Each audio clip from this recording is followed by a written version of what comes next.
Okay, good evening, everyone. Welcome to the Collegewise Virtual College Fair. We are excited that you're here.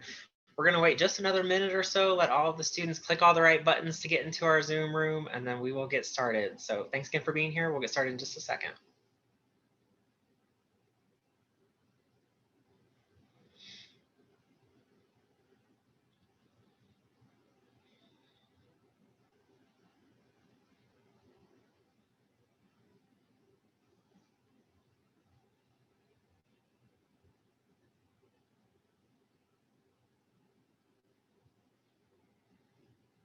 Okay, well, I think we will go ahead and get started. Again, good evening, everyone. Welcome to the Collegewise Virtual College Fair. We are excited that you're here. We have a great group of colleges and universities and speakers lined up for you this evening, so we're excited for you to learn a little bit more about these colleges that you're interested in. I'm just going to go through a few housekeeping announcements before we get started.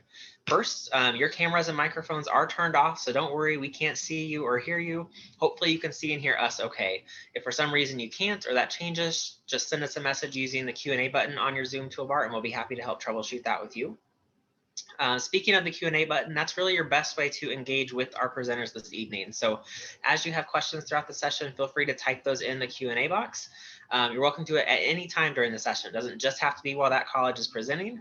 And you're welcome to ask questions to a specific college or a more general question that you would like everyone's perspective on. Either is fine. You're welcome to ask, like I said, before they present, while they're presenting, or after they've presented as well. We'll be kind of monitoring those behind the scenes and responding to those as we can.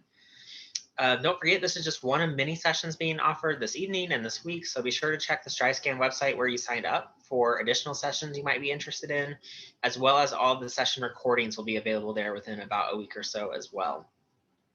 So before I turn it over to our presenters, I just wanted to show you what our agenda looks like tonight. We're the top left session here, session A6. And so we are going to hear from Wells College, Boston University, Northeastern University, Suffolk University, University of Massachusetts Lowell, and WPI.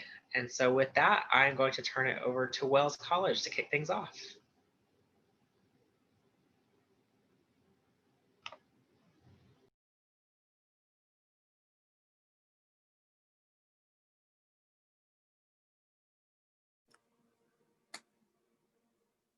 Hello, everyone. My name is Giovanna. I'm from Wells College.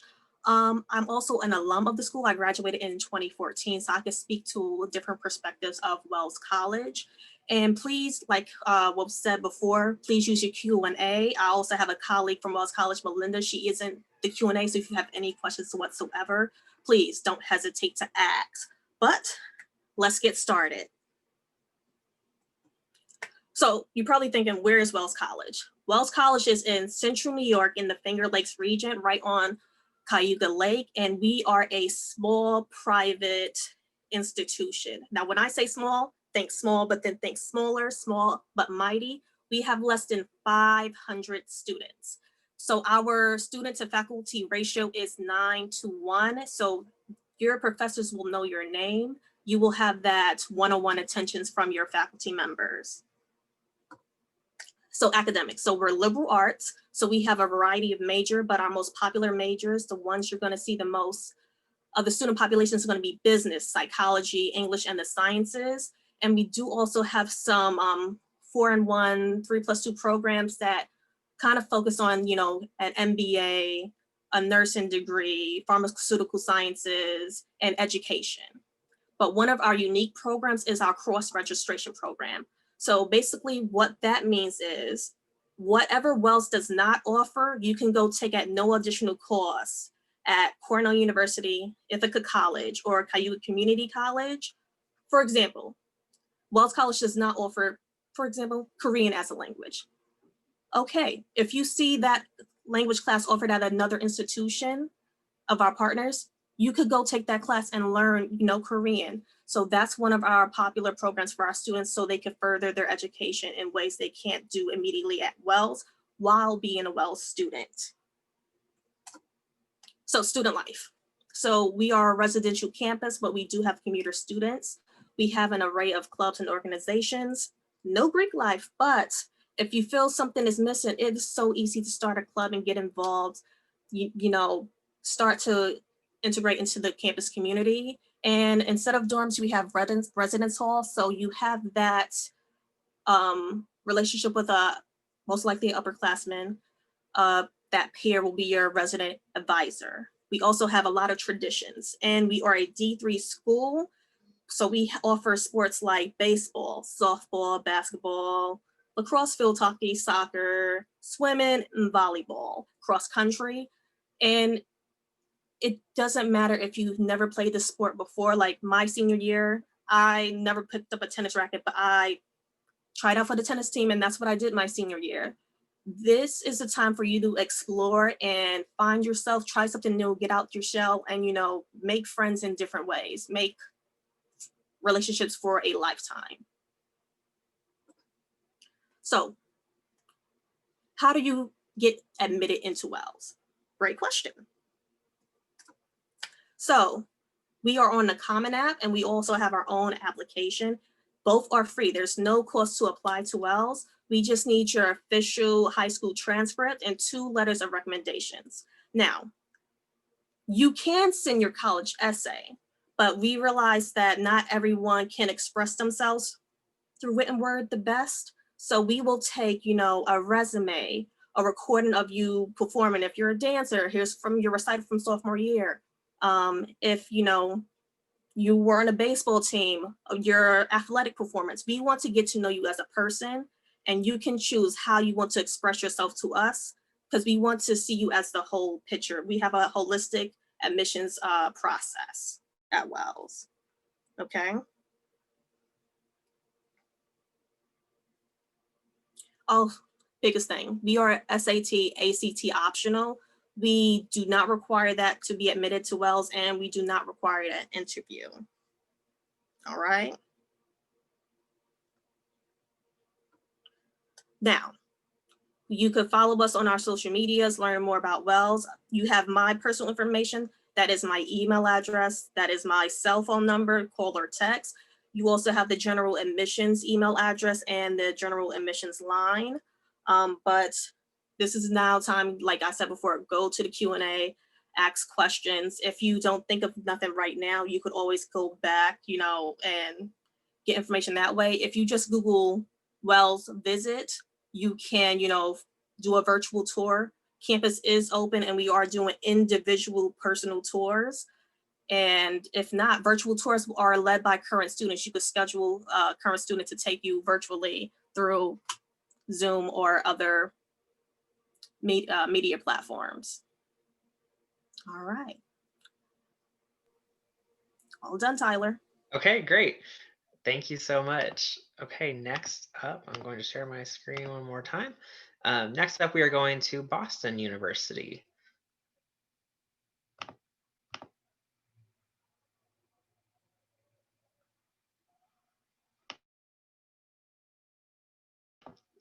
I think you're muted. Of course I am. Thanks a lot, Tyler, and thanks to you, Giovanna, as well, to the other schools presenting. And thanks to everybody for taking some time out of your day to spend it with us. My name is Bodie Wilson. I am Associate Director in Boston University's admissions office, member of our Board of Admission, also an alum of the university. I studied economics at BU, both bachelor's and master's, and I've been with the office for about 9, almost 10 years. So I am happy to share with you tonight a few slides taking you through Boston University. First thing, big picture view of the university. We are a large school, urban campus, private institution, teaching and research built on a liberal arts foundation. So we'll go into each of these in turn. Large school, we're about 16,000 undergraduate students, and those students come from just about everywhere, all 50 states, about 120 countries around the world. 24% of our students are international, 16% are among the first generation in their families to attend college, 20% are eligible to receive Pell Grants. So right here, we start to get into one thing that I think is incredibly special about the university, which is the diversity of our student body. And I'm talking in terms of, the national origin and socioeconomic status, but also ethnic background, religious affiliation, all of these kind of core pieces of who you are that inform your unique perspectives. Now, we are an urban campus, occupying 1.25 miles of Commonwealth Avenue in the city of Boston. Equal emphasis on both urban and campus. We're in this very busy part of the city, but very much a campus feel. We're predominantly residential, so I think a lot of that residential aspect, campus aspect comes from the student community that lives on our campus. We offer our students a number of different options for them to pursue all of their academic goals, about 300 different majors in total, organized into 10 undergraduate schools and colleges. The options right there on their face, just kind of a lot of things that you could study. But again, we want our students to study all of their academic interests. So regardless of your major, you are not siloed in your particular program. You can take classes in all 10 of our undergraduate divisions. That extends to full programs as well. Fully 3/4 of our students have some kind of double program. It could be a major minor in a lot of cases, but fully 20% of our students carry a double major. This seems like it's going to be incredibly complicated to put all of this stuff together, but keep in mind that 94% of our students who graduate stick to a 4-year plan. So it's a pretty efficient pathway through the university, even with the opportunity to put together a lot of really interesting things.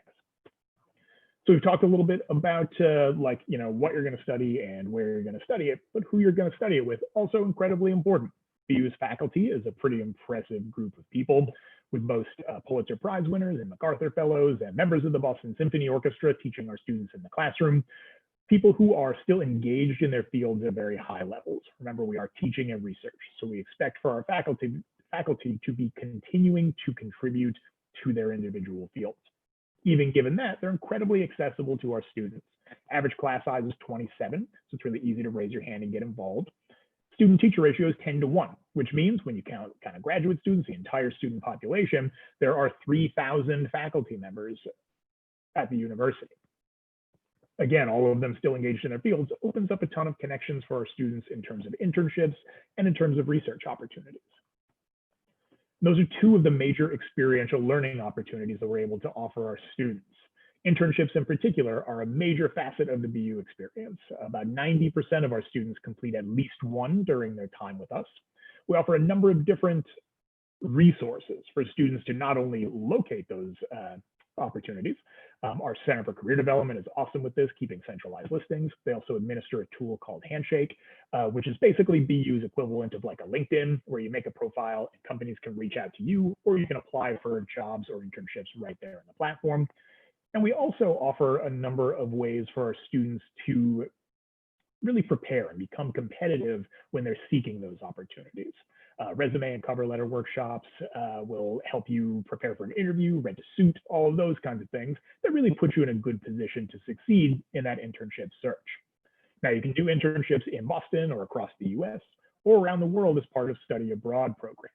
Study abroad is another one of the major experiential learning opportunities that we're able to offer our students. We offer about 80 different programs in 20 different cities around the world. Only 40% of our students study abroad at least once, again, during their time with us. Accessibility, options, these are really the key words here, as with a couple of other things that we've talked about here. Some of these programs are built around internships and research. Some of them are pure classroom experiences. Some of them are exchange programs. Others are like a full campus where like you teach or you take classes with BU professors and you live in BU dorms. There is something for everyone though. Among those 80 programs, regardless of major, you'll be able to find something that works for you. Tends to be a pretty seamless process for most of our students. Now, research is the other major experiential learning opportunity we're able to offer. We're a leading research institution, top 25 in funding in the US, member of the AAU, and a lot of our resources are specifically geared toward getting our undergraduate students involved in the process, helping to create that new knowledge even in your first couple of years at the university. Again, across programs, we want students to get involved here. So there are any number of different ways that students can reach out to faculty or connect with our undergraduate research opportunities program office to identify programs across the university or to get funding for their own original projects. That's a lot about the work our students do. Keep in mind, though, that that's not all college is about. There's a rich community of students on campus. About 80% of them live on campus for all 4 years, thanks to guaranteed housing for that entire time. We offer about 450, almost 500 clubs and organizations that students participate in. Things like sports, which are Division I at the varsity level. Also fraternities and sororities, about 15% of our students do Greek life. Cultural organizations, faith-based groups, 11 different a cappella groups, the K-pop dance crew, et cetera, et cetera, et cetera. A lot of really specific things for our students' incredibly specific interests. Quick little note about financial aid. We do guarantee to meet 100% of our students' full demonstrated need. In total, about almost $300 million in undergraduate funding. As the deadlines, won't belabor those. Those are pretty straightforward. Keep in mind, financial aid deadlines are the same as admissions deadlines, regardless of which kind of section you're applying through. And that's pretty much what I've got for you. Again, thanks a lot for coming out. Really appreciate it. If you'd like to connect with the university further, take a screenshot there and visit us on those platforms. Thanks a lot, everybody. Awesome, thank you. Okay, next up, we are going to Northeastern University with Katie. Perfect. Thank you so much. My name is Katie Congdon. I'm one of the assistant directors of undergraduate admissions here at Northeastern. And I know I don't have long to chat here, so I'm just gonna jump right in.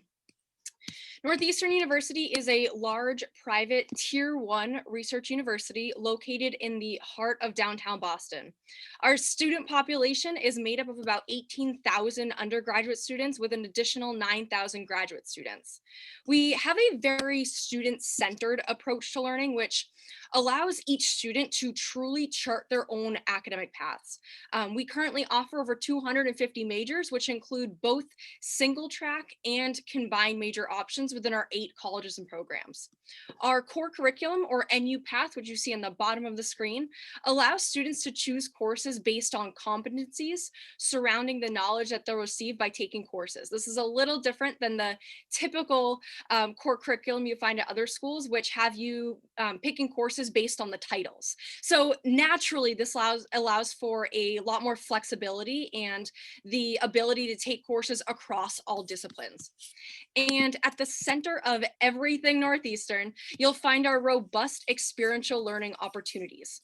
This is definitely going to include our world famous co-op program. And if you are not familiar, co-op is generally a 6-month long full-time work experience. This is not an internship program. I'll say that one more time. This is not an internship program.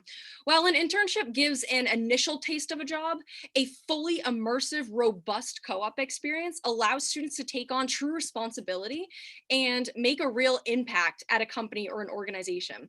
The integrated nature of co-op enhances both the academic growth and the professional skill development that students will gain. We currently work with over 3,400 co-op employers, and these are not just in Boston. They are not just around the United States, but they are truly all over the world on every single continent. And yes, I'm including Antarctica. I know it's not for everybody, but if you really want to get out there and do something unique, doing a co-op in Antarctica is probably the best way I could think about doing that. Our employer partners include anything from Fortune 100 companies, global government agencies, nonprofit startups, and a whole lot more. Students can complete up to 3 of these co-op experiences, and at 6 months in duration each, they have the opportunity to gain up to 18 months of full-time work experience before they even graduate. Co-op is such an integral part of our unique experiential learning model, alongside opportunities, of course, for research, global experiences, and of course, community service as well. But regardless of which options students choose to partake in throughout these experiential learning opportunities, students are going to apply what they learn in the classroom to the real world, creating a continuous learning cycle that is experiential learning. So students can step outside of the classroom and into the real world, ready to chart their own paths. And that is the power of a Northeastern education. I know I'm a little biased here, but I think that Boston is truly truly the best college town. We have the highest concentration of young people in the country. Believe it or not, little fun fact, there's such a high population of young people that each September, the average age in Boston drops 9 years overall because there's so many young people coming to the city. And I think Boston is largely driven by the needs of the students. There's over 34 other colleges in the area. And so every single corner of Boston is going to be filled with history, culture. I think the city's both traditional and very cutting edge at the same time. Again, I know I'm biased here, but I think it is the best college city. A top tier education is an investment, and it's also one of the most important and rewarding decisions that you and your family are ever going to make. But no pressure. At Northeastern, we work hard to keep the cost affordable while also offering the highest possible educational value. Very briefly, I wanted to mention the Northeastern Promise. You can see that on the screen now, and at the forefront of this promise is our ability to meet every student's demonstrated financial need, especially in light of COVID and the financial stress that families are facing. It's important to know that we remain dedicated to helping all obtain the very valuable Northeastern education. Now, our application process will fall into 4 different categories: early decision 1, early decision 2, early action, and regular decision. I want to share a quick plug here for our new test optional policy this year, and really drive home the promise that we truly are test optional. So regardless of a student's decision to submit test scores, all students are going to be reviewed for general admission to Northeastern, admission to our honors program, and for all merit-based scholarships. So your decision of either submitting or not submitting a test score is not going to disadvantage you in any way, shape, or form. Definitely keep an eye on our website for any contact information, either for myself or other admissions counselors. We are more than happy to meet with you, maybe individually or in group settings, just to make sure that all of your questions or concerns are answered and addressed. Now, when you combine our academics, experiential learning opportunities, and our location, you're gonna start to see how a Northeastern education really gives students a pretty big head start in the world. When they graduate, these students are more than prepared for the career that lies ahead of them, whether it's in a career field, maybe it's in graduate school, maybe it's backpacking across Europe. Whatever these students are doing, it's definitely something here at Northeastern that we're preparing them for. I know I have flown through these slides, but as we mentioned in the beginning, please feel free to take up that Q&A chat box. I'll be there in the background answering all of your questions. Happy to connect with you afterwards as well. Thank you so much for joining us tonight. Great, thank you so much, Katie. Okay, next up, we are going to Suffolk University.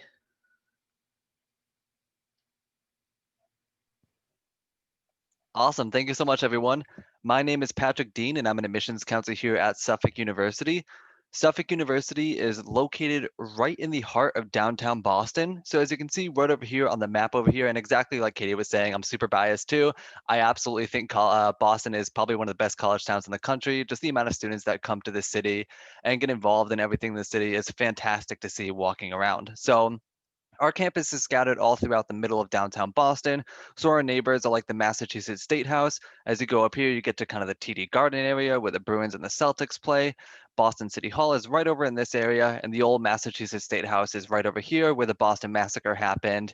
And we're located all along the Freedom Trail too. So if you go to the Granary Burying Ground right over here, that's where you start to get to see Paul Revere and Sam Adams grave sites there. So we're surrounded by so much history, and everything that you see over here too, including all the tech companies, law firms, MBTA stations, to help you really get around the city and increase your transportation and travel opportunities, not just in Boston, but throughout the entire New England area as well. Right over here, you can see a list of all of the majors that we offer. Just to kind of speak very broadly on them, we offer over 70 undergraduate programs here at Suffolk between the College of Arts and Sciences and the Sawyer School of Business. It's very easy for students to take classes between those colleges and know, for example, they could do graphic design in the College of Arts and Sciences and maybe minor or even double major in marketing to diversify their background a little bit. And it's something we absolutely encourage. We have small class sizes with an average class size of just about 21 students and a 15-to-1 student faculty ratio. And we do focus on hands-on learning. So we want to get you outside of the classroom and into the city as soon as we possibly can and truly focus on the experiential learning that we have here. And all of that opportunities are because our alumni live right down the block from us and our professors have so many connections with the industry that are just blocks away for students, maybe even a quick walk or T ride away from where they are. Academics is not the only thing that goes into the college experience. It is absolutely an experience as a whole. So we have just over 120 clubs that you can see all throughout here, and different leadership programs like the Journey Leadership Program, for example, which takes students on team building activities all throughout Boston, even going down to DC, Florida, and down to Barbados too. We have alternative breaks. For example, you could do alternative winter and spring breaks. Maybe you go down to Washington, DC and fight for racial justice.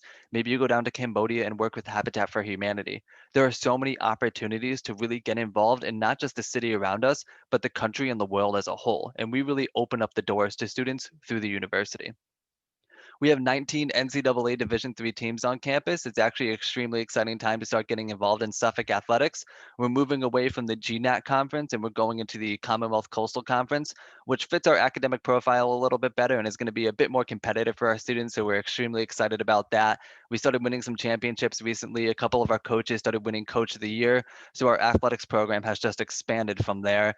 And it is possible to do athletics in downtown. We have some great facilities in the Ridgeway Gymnasium, where we actually have a basketball court underneath our gym, and our East Boston Sports Complex, which is located right next to Logan International Airport. For travel abroad opportunities, we offer so many. We actually have our very campus located in Madrid, Spain. You can go there for as little as a week through our Global Gateway program, where you spend your spring break of your first year in Madrid and just experiencing what our campus is really like. Or if you do major like international relations, you can actually spend all 4 of your years at the Madrid campus. Most majors allow students to spend up to 2 years in Madrid. When you apply to Suffolk University, you can either apply direct into Boston or apply to Madrid, whichever one you'd want to go to. And everything in Madrid is going to be taught in English. It's all taught by our Suffolk staff, and everything is going to be our courses. So if you take Intro to Business in Madrid, it's going to be the exact same as Intro to Business in Boston. As you can see right here, we have traditional study abroad opportunities in all these different locations and all these different countries. When thinking about our campus makeup, right now about 21% of our student population is international students, and of our domestic students, 37% of our domestic students identify as domestic students of color. So just as people come from all over the country and all over the world to Boston, people come just like that all to Suffolk University as well. Just to kind of put my contact information here, my email is pdean2@suffolk.edu. I'm here to help you out as much as I possibly can throughout the application process. When looking at the application, we require the Common Application or Suffolk University application. We need a high school transcript, essay, letter of recommendation, and we are test optional. So if you say your tests don't really represent who you are, or I know students in California are having a hard time getting their hands on a test, you don't have to submit them. You can still get the top scholarship. You can still get admitted to the honors program, and you still have all those opportunities available to you. So we are truly test optional. You will never be penalized for not submitting your test scores. Here are some deadlines to keep in mind. Right when you submit your application, you're automatically considered for merit-based aid. So that's no separate application at all. And we do take the FAFSA and try to meet the need as best as we possibly can. With my last minute, I'm going to quickly switch my share to our interactive map just to show our downtown location. And students could be at the top of Nathan Miller Residence Hall over here with this beautiful view from their room and actually seeing the downtown location from their residence hall. Or they could be living in 10 West or Modern Theater right over here, actually right in the heart of the theater district of Boston, where you see the Paramount Theater and the Opera House right behind us. When this picture was taken, Aladdin was being shown. Or probably one of my favorite pictures that we have on campus. One day you could be walking down Tremont Street next to the Granary Bearing Ground, seeing Sergeant Hall looking like this. And maybe one day you walk by and it's looking like this, because maybe the Patriots won the Super Bowl, Red Sox won, or any sports team wins. They actually take their parades right down the middle of our street. So our students really get involved in everything in Boston. So thank you so much for taking time to listen to me, and I hope you have a great day. Awesome. Thank you, Patrick. Okay, and next up, we are going to the University of Massachusetts Lowell.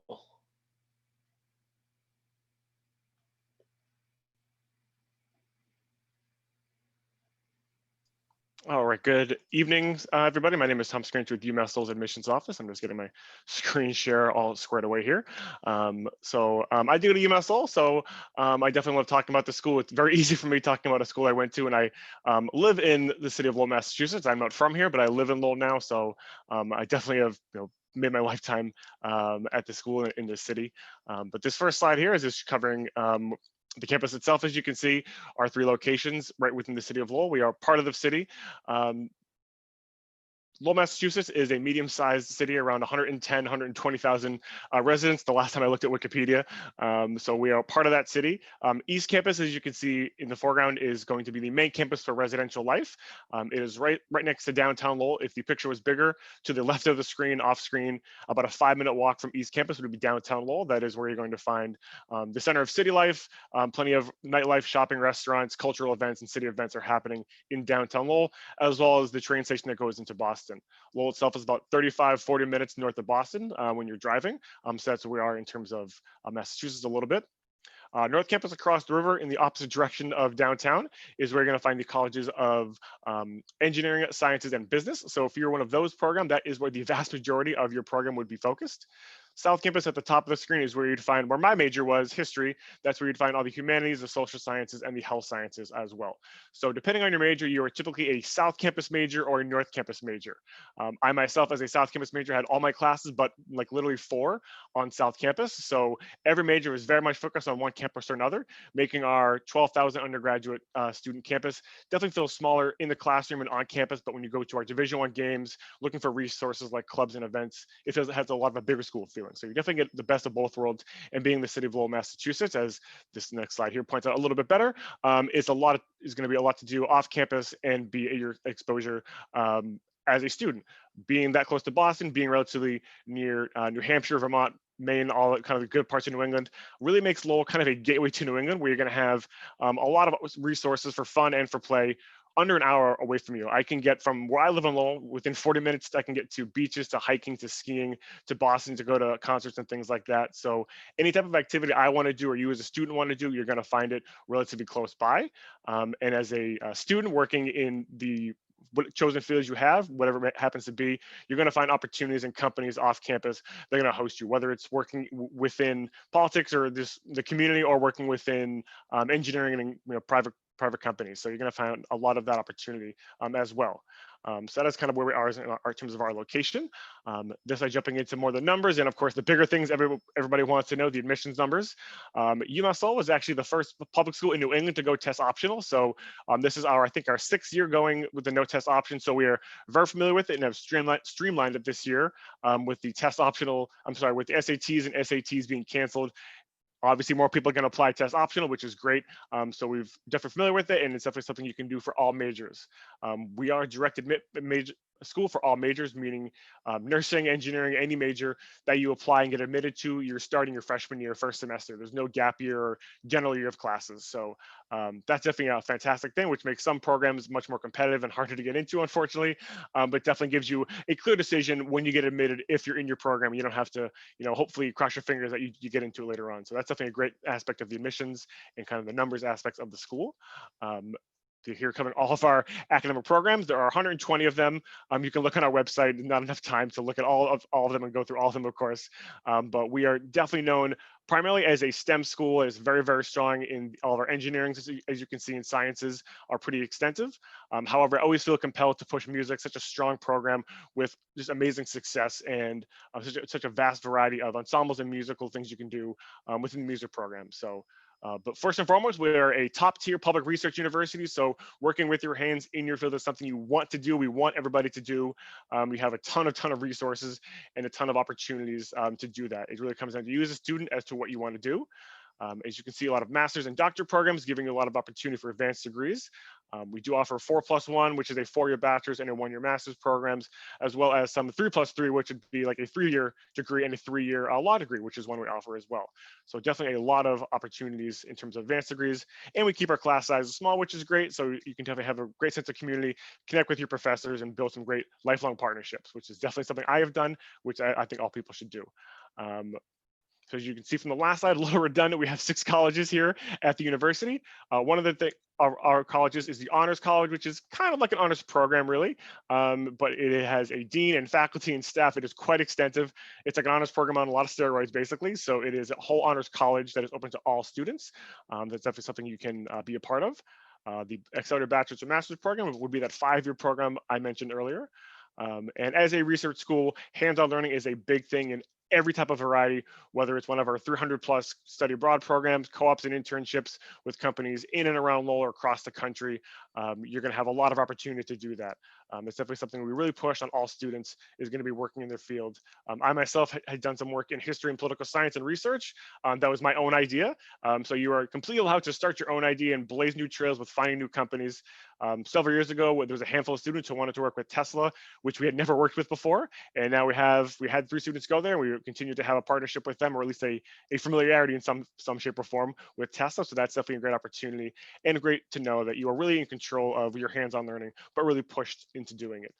So this covering all the different categories. Some of these categories very, very broad that can be applicable to all sorts of majors and interests. I always say you can't be bored unless you're a boring person.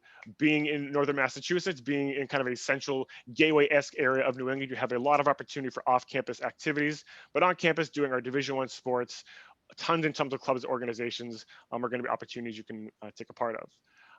Themed living and learning communities, housing with a different theme based on an interest or a major are very, very popular. And housing is guaranteed all 4 years, but not required. And you can have a car on campus as a freshman, which is pretty sweet. So it's definitely some important things to know. And ending on this side, since I'm winding down on time, which I think this is my last slide anyway, all the good stuff in terms of admissions deadlines. We do not offer early decision, just early action. And I encourage everyone to apply earlier because you get a decision earlier. It is not a binding decision, and it always makes you look good to every school by applying earlier.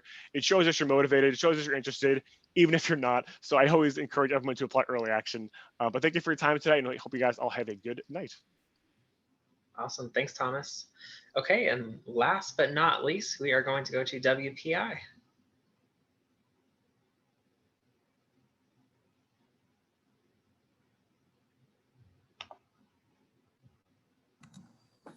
Hello, folks. How's it going? My name is Gio Interiano, and I am here with WPI, or Worcester Polytechnic Institute.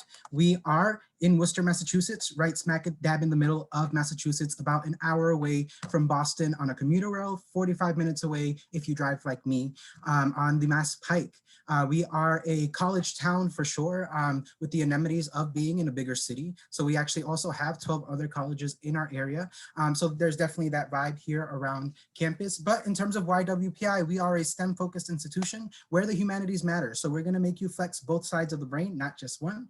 We are a research institution where you can do research as early as your first year alongside with professors. But the central thing of us is that we're project-based. So within the classrooms, you have projects, but also larger scale, you complete 4 projects in order to graduate. And lastly, we are more in 4, right? So making sure that you're making the most out of your education at WPI, with a few students double majoring minor, but also being able to get their master's and their bachelor's within a 4 to 5 year time frame. We are medium sized, so about 4,700 students on our campus with a 13:1 student to faculty ratio. We have 50 majors available for you. As I mentioned, most of them within the realms of science, technology, engineering, or mathematics. Keep in mind though, when you apply to WPI, you are applying to the institution, not a particular major. You can declare a major as early as the second half of your first year, but you do have until your sophomore year to be able to explore to see what really fits your interests and your ultimate career goals.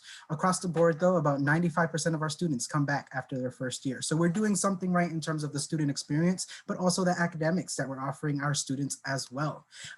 What makes us a little bit unique is the WPI plan. It makes essential. So instead of having 2 semesters, we actually have 4 7-week terms where you're taking 3 classes that meet every single day. So not an abridged curriculum at all whatsoever. Another unique thing about us is our grading policy. So you get one of 4 grades, A, B, C, or NR, no record. And that means just that. If you NR a class or get anything below a C, it poof, disappears from your transcript. If it is a major specific course, you do have to retake it, but you do retake it with a better relationship with your teacher and a better understanding of what went wrong, so you can address it during that term.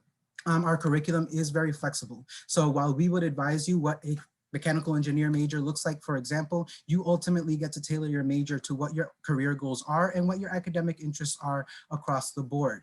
This is the most central part of the WPI plan, which is the projects that you encounter with us at WPI. The Great Problem Seminar in particular really allows you to integrate yourself into the project system during your first year. Your second year, you encounter the humanities and arts. And again, this is where you get to flex that other side of your brain. You get to to take 6 classes within either the humanities or the traditional arts, and then you do a project that encompasses that. Oftentimes, the humanities and arts project ends up becoming a minor for our students. Again, something to make you stand out in the sea of engineers or in the sea of STEM folks. During your 3rd year, you encounter what we call the interactive qualifying project, or the IQP. And this really allows you to take the theory that you're learning in the classroom and put it into practice in the outside world. This is where our students usually opts to be able to study abroad through our global projects program. And it's not the traditional study abroad where you're studying in a class somewhere in another country, but rather you're going to a project center in another country and you're dealing with a local problem there. And you and a group of people from other majors really get to come together to solve that problem and make an impact in the community that you're going into. And then lastly, your MQP happens your senior year, and that's your major qualifying project, where you work with people within your same majors to solve a problem. In fact, on our own campus, we have examples of what projects look like. So we have a parking garage with a field right on top. It's innovated by our students. So we get to show how great our students are even on our own campus. I like to say that you know how to do 3 things by the time that you graduate WPI. You know how to work on a 7-week deadline, and you're very comfortable with that deadline. You know how to work with people from different fields and different expertises, which regardless of what field you go into will be very important. And lastly, you get to brag about yourself because you have these incredible projects that you've been working on for the past 4 years with us. In terms of application deadlines, this is what it looks like. We have 5 application deadlines available for you, 2 rounds of early decision, 2 rounds of early action, and a regular decision in particular. We are on the Common App, and in fact, we've waived the application fee for all of our students who are applying. So please apply, use the Common App. We look at your high school transcript. In particular, we're looking for a pre-calculus grade. So make sure that you have that on your transcript. Other than that, I'll pay attention to your math and science classes and how you did over your 4 years. 2 letters of recommendation, and the optional things are the SAT or the ACT. We've been test optional since 2007, so please trust us when we say that if you apply test optional, you're not going to be penalized. You are still eligible for merit scholarships, and our programs aren't conditional as well. And then we did have the opportunity for personal interviews. However, those are full, but I encourage you to reach out to me if you need anything and want to touch bases with me as well. In terms of the student experience, our students are very involved in our classes. In fact, in our community. In fact, we end our classes at 5 p.m. so that our students can get involved in the 250 clubs and organizations, ranging from clubs and intramural sports to Greek life and robotics clubs and things like that. We're also Division III with 10 varsity women's sports and 10 varsity men's sports across the board. One of the last things I will note is we do have a co-op program and an internship program as well. Most of our internships are paid, and our co-ops you can do anywhere between 4 to 8 months, which allows you to really get that hands-on experience across the board. If you'd like to take a virtual tour of our campus, we do have offerings via this website here, or you can visit the WPI website. And as always, I'm here for you. I'm your man. So if you need anything, don't hesitate to reach out to me. Awesome. Thank you so much. Okay, well, we have a couple more minutes, so if you have any last questions, feel free to submit those in the Q&A box. We'll have a couple minutes, we can answer those behind the scenes. But to our students, just wanted to say thank you so much for joining us this evening. Hopefully you learned a little bit more information that will help you with your college search. When you close this window, there will be a link to a very quick 4-question survey. If you don't mind taking a quick minute to complete that for us, we'd really appreciate any feedback that you have. Don't forget to check the StriveScan website where you signed up for additional sessions that are happening after this, as well as all the session recordings in a week. So like I said, if you have any last questions, throw them in the Q&A. Otherwise, thank you so much for joining us and have a great evening. We'll see you in the next session.